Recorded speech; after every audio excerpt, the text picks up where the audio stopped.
सबसे पहले आज की तमाम बड़ी खबरें नॉन स्टॉप न्यूज में। भारत में कोरोना वैक्सीनेशन का अभियान 16 जनवरी से शुरू हो जाएगा। इसकी घोषणा खुद प्रधानमंत्री नरेंद्र मोदी ने ट्वीट करके की। ट्वीट संदेश में प्रधानमंत्री ने कहा कि 16 जनवरी को भारत कोविड-19 से लड़ने में एक महत्वपूर्ण कदम आगे बढ़ाएगा। उस दिन से भारत का राष्ट्रव्यापी वैक्सीनेशन अभियान शुरू होगा। हमारे बहादुर डॉक्टरों, हेल्थ केयर वर्कर्स, सफाई कर्मचारियों सहित फ्रंटलाइन कर्मचारियों को प्राथमिकता दी जाएगी। भारत में अभी 2 वैक्सीन, कोवैक्सीन और कोविशील्ड को इमरजेंसी इस्तेमाल की इजाजत मिली है। इस बीच भारत के वैक्सीनेशन कार्यक्रम को एक और बड़ी सफलता मिली है। ब्राजील ने भारत से 20 लाख कोविशील्ड वैक्सीन मांगी है। ब्राजील के राष्ट्रपति बोल्सोनारो ने प्रधानमंत्री नरेंद्र मोदी को चिट्ठी लिखकर वैक्सीन को जल्द से जल्द ब्राजील को उपलब्ध कराने का आग्रह किया है। बीजेपी के राष्ट्रीय अध्यक्ष जेपी नड्डा ने आज पश्चिम बंगाल में एक मुट्ठी चावल अभियान की शुरुआत की। जेपी नड्डा ने पार्टी के इस अभियान की शुरुआत वर्धमान से की और विधानसभा चुनाव में सफलता का दम्भ भरा। हर बात में बोल रहे होबे ना, होबे ना, होबे ना। मई महीने में होबे, होबे, होबे। भारतीय जनता पार्टी की सरकार आवे, आवे, आवे। बीजेपी के इस अभियान का मकसद है कि बंगाल के 70 लाख किसानों तक पहुंचना। अपने इस अभियान के जरिए बीजेपी ने ममता बनर्जी के किसान के प्रति रवैये पर सवाल उठाए।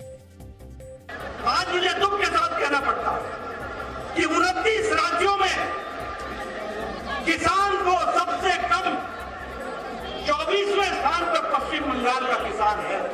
यानी सबसे कम 29 स्टेट्स में से 24वें स्थान पर किसान बंगाल का खड़ा है। ये ममता जी ने हाल खड़ा कर दिया। बीजेपी बंगाल के 40,000 गांवों में जाकर किसानों से एक मुट्ठी चावल लेकर भोज का आयोजन करेगी। इसके अलावा किसानों को केंद्र की किसानों से संबंधित योजनाओं के बारे में भी बताया जाएगा। जेपी नड्डा ने अपने अभियान की शुरुआत राधा गोविंद मंदिर में भगवान की पूजा अर्चना से की और एक रोड शो के जरिए शक्ति प्रदर्शन भी किया। पश्चिम बंगाल के राज्यपाल जगदीप धनखड़ ने आज गृह मंत्री अमित शाह से मुलाकात की। राज्यपाल धनखड़ ने बंगाल के हालात पर जानकारी दी। धनखड़ ने आशंका जताई कि जिस तरह से पश्चिम बंगाल में पंचायत चुनाव और लोकसभा चुनावों के दौरान हिंसा हुई थी, ठीक उसी तरह से विधानसभा चुनाव में भी हिंसा हो सकती है।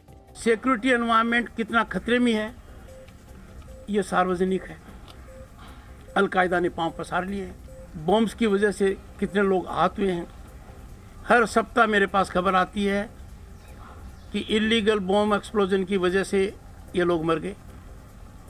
तो मैं जानना चाहता हूं कि इनका काम क्या है, ये कर क्या रहे हैं।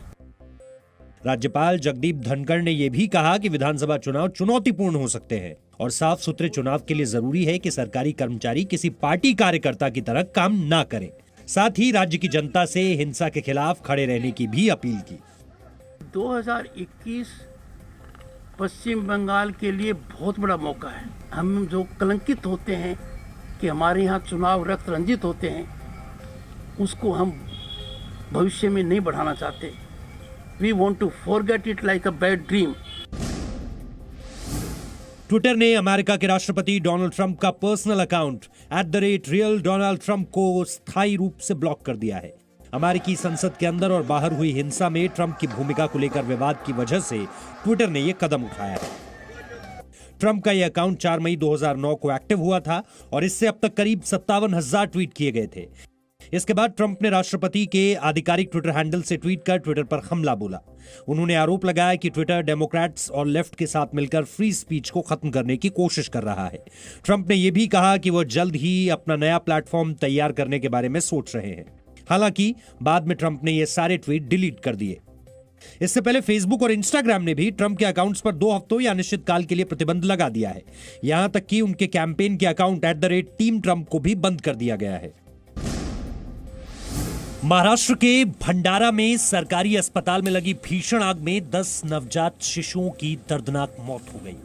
यह हादसा शनिवार देर रात हुआ। इस दुर्घटना में 7 बच्चों की जान बचा ली गई। यह हादसा अस्पताल के बॉर्न केयर यूनिट में हुआ है। सूत्रों के मुताबिक घटना के वक्त वार्ड में कोई भी मौजूद नहीं था। महाराष्ट्र सरकार ने हादसे की जांच के आदेश दिए हैं।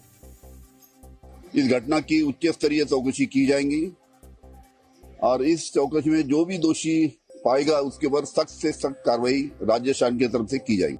महाराष्ट्र सरकार ने पीड़ितों को 5 लाख के मुआवजे का भी ऐलान किया, लेकिन पीड़ित परिवारों ने अस्पताल प्रशासन पर लापरवाही के आरोप लगाए हैं। बाद में मेरे को और बोला कि तुम्हारी बच्ची चली गई, अभी तक मेरी बच्ची की लाश देने को है। यहाँ लापरवाही है।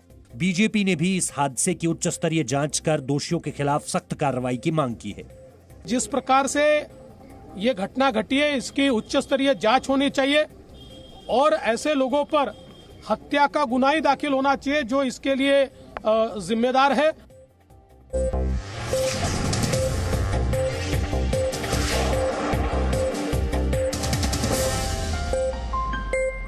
Presenting B News app, available on Google Play and App Store. Download it now.